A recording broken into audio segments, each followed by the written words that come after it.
tema-título do presente artigo é Desinformação e ações conflitantes da política carcerária brasileira em função da pandemia, de autoria de Jacques Fernando Pires Peiter Ackermann, que é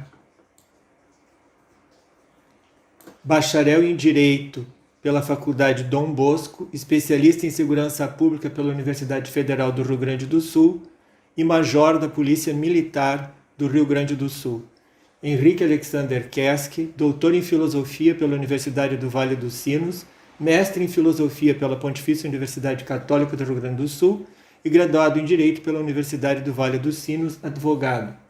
E Claudine Rodenbusch, doutor em Direito pela Universidade de Burgos, na Espanha, mestre em Direito pela Universidade de Santa Cruz do Sul e especialista em Direito pela mesma universidade. Advogada, professora do curso de Direito da Faculdade Estácio de Sá, de Porto Alegre. No presente artigo, o objeto da pesquisa se volta a evidenciar as ações conflitantes da política carcerária brasileira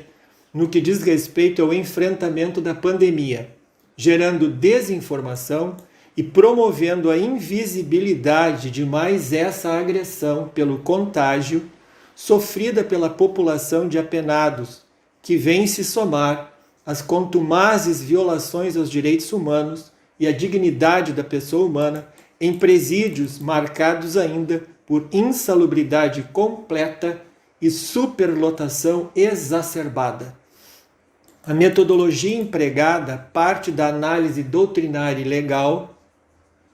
além do exame do choque entre decisões dos órgãos do Estado, tais como Conselho Nacional de Justiça e Ministério Público, no âmbito do Judiciário, e Ministério da Justiça, no âmbito do Executivo,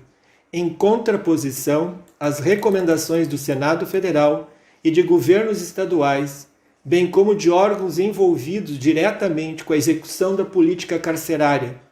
notadamente no que diz respeito à soltura dos presos para evitar o contágio, inclusive evitar o contágio dos agentes penitenciários, o que encontra resistência em entidades médicas, como o Conselho Federal e Conselhos Regionais de Medicina. Nesse sentido, enquanto objetivo de pesquisa, se procura tratar das medidas protetivas empregadas aos apenados, mantidos em reclusão, e inclusive aos profissionais do sistema prisional, como a testagem, o isolamento dos presos por grupos de risco e suspensão de visitas, para se evitar que o perigo do contágio venha a causar rebeliões nas casas de detenção. Como resultado parcial, se procura mostrar que o contágio pelo vírus veio deixar a descoberto, de maneira ainda mais intensa, as péssimas condições a que é submetida a população carcerária brasileira, expondo a ineficiência dos vários órgãos do Estado e da sociedade como um todo para realizar o enfrentamento adequado dessa terrível mazela social de cunho estrutural e histórico de nosso sistema prisional. Por fim, destacam-se as ações corruptas de operadores do direito, ao providenciarem atestados falsos para promoverem as solturas de apenados não contaminados, além do dado estatístico alarmante do aumento de homicídios causados por apenados libertados,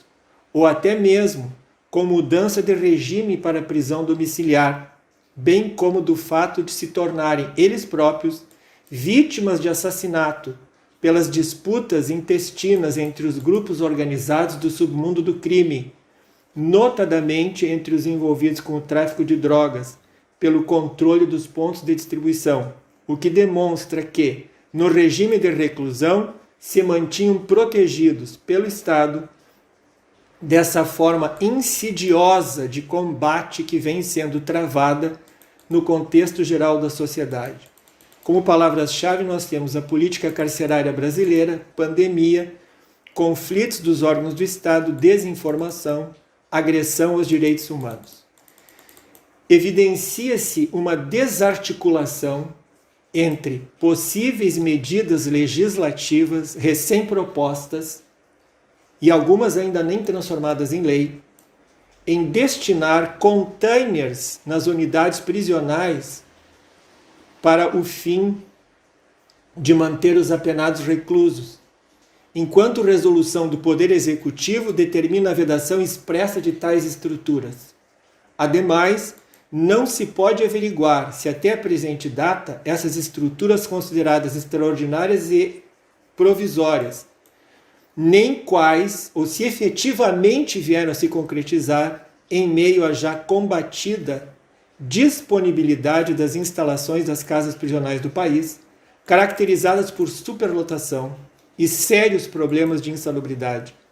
ou se tal resolução se enquadraria em uma tentativa apenas formal de dar uma resposta pública a tais questões, mas sem a concretização efetiva nos presídios.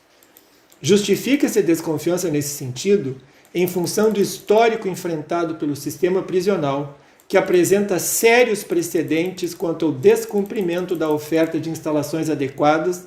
de forma que, agora, de uma hora para outra, não se veria em condições de efetivamente cumprir com tais medidas sanitárias. Resta aqui, igualmente, perguntar ao Ministério Público, que efetivamente deve zelar pela questão fundamental da segurança pública de toda a sociedade,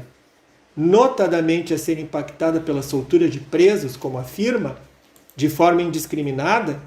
o que recomenda fazer com esses apenados, que não enquadrados nas recomendações e ou decisões específicas de soltura, não venham da mesma forma a encontrar maneiras adequadas de tratamento no interior do sistema prisional. Evidentemente, voltando-se aos fatos, eles mesmos, enquanto se julgam as particularidades específicas para a soltura e logo se mantêm os apenados circunscritos aos presídios, que não apresentam as condições exigidas para refrear o contágio, se pode perguntar, simplesmente se deve condenar o apenado à exposição disseminada do vírus? Entretanto, mesmo não se chegando a este nível, vários sistemas de saúde no Brasil já manifestaram exaustão quanto às possibilidades de atendimento geral da população, o que nos leva a refletir sobre a pior destas situações, a se abater sobre os apenados do sistema prisional, a quem se devem assegurar os mesmos direitos humanos fundamentais e a mesma intrínseca dignidade da pessoa humana, como valores máximos esculpidos no ordenamento. Isto se torna ainda pior quando os agentes públicos, como órgãos do Estado, em diversos níveis, passam a divergir quanto às medidas a tomar nos casos que se apresentam em tais circunstâncias desafiadoras.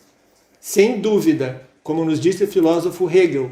estamos enfrentando uma noite escura e, mais ainda, tenebrosa em suas consequências trágicas, em que tais medidas passam a ser testadas em sua eficiência a cada momento.